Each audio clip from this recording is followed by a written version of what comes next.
সরকার পতনের পর ক্ষুব্ধ ছাত্র জনতার রোষানলে অনেকটাই ফাঁকা পুলিশ সহ আইনশৃঙ্খলা বাহিনীর বিভিন্ন দপ্তর।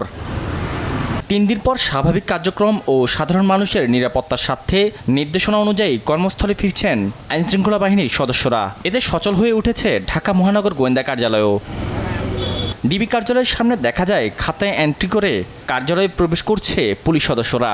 আইজি স্যার আমাদেরকে 8টা পর্যন্ত 8টার মধ্যে আসার জন্য নির্দেশনা দিয়েছে, আমরা সেই নির্দেশনা অনুসারে আমাদের লোক আসতেছে। ব্যস্ত হয়ে পড়েছে ডিএমপি কার্যালয়েও। একে একে ফিরছে পুলিশ সদস্যরা।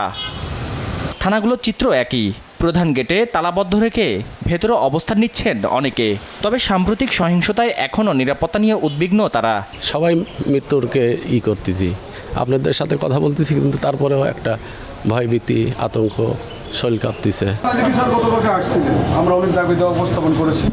স্যার আমাদের বলেছেন যে আপনাদের দাবি দেওয়া যৌক্তিক, আমরা এটা দেখবো। এখন এটা আমাদের সিনিয়র অফিসাররা যে ডিসিশন দেয় আমরা সেই মোতাবেক আমরা কাজ করি। এদিকে ফাঁকা থানার নিরাপত্তার দায়িত্ব পালন করছেন আনসার সদস্যরা। আমরা নিরাপত্তা দায়িত্বে সর্বদা সচেষ্ট আছি, দায়িত্ব পালন করতেছি। পুলিশ সদস্যদের মধ্যে নিরাপত্তার শঙ্কা দূর করতে সতর্ক রয়েছে সেনাবাহিনী ও শিক্ষার্থীরা। নিরাপত্তা জোরদার করা হয়েছে রাজারবাগ পুলিশ লাইনেও। শাহাদাত নিশাদ, দেশ টিভি, ঢাকা।